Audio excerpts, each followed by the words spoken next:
French baker, di nyo pa ako napansin, ewan ko na lang. May na-influence tayo. Mission failed. Doon lang kabilis. Nakalimutan ko yung rubber shoes ko. Bumili tayo ng rubber shoes. Okay, so hello, welcome to day 4 or 5-ish of trying to go balik ali dog. Outfit na ako, ready na akong pumunta ng gym. No? Tapos nakalimutan ko yung rubber shoes ko sa work. So, hindi naman pwede yung Crocs sa gym. So, hindi tayo papapasukin. So, mission failed. Ring-galing-galing, ang galing-galing. Malaki naman yung Okada eh. Maka 10k steps tayo kakalakad all around here. At dahil sayang naman yung outfit natin, maglakad na lang tayo. Nakapag 5k steps naman ako, so I have like 5k steps to make up. And it's still 5 p.m. Marami pang oras para maglakad-lakad. Ikot-ikot na lang ulit tayo sa hallway. So on the way tayo ngayon sa French Baker. After kong bumili ng dalawa, nagpa-reserve ako ng dalawa, di ba, noong isang araw. Nagdala ako sa work as an influencer. May na-influence tayo na ngayon gusto na niya magpa-reserve ako ng 4, tapos dadalhin ko sa trabaho.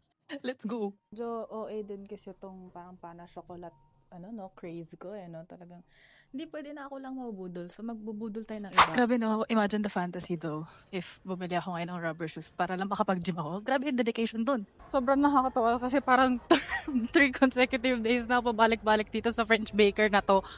Ano na kayo isipin nila kuya sa akin? Like, addict si ma'am sa pana chocolate. Makita na naman nila kuya. Ay, kuya kulit.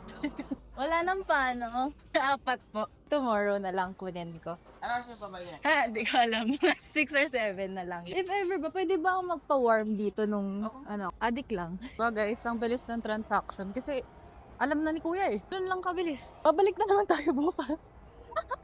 Pang-4 na araw ko na bukas, babalik sa French Baker. Nakakaloka. Pag French Baker, di nyo pa ako napansin, ewan ko na lang. Hindi na niya nga kinuha yung pangalan ko kasi kilala na niya ako sa lagay na yun. Kaloka. Grabe ka-addikan sa pana chocolate, girl.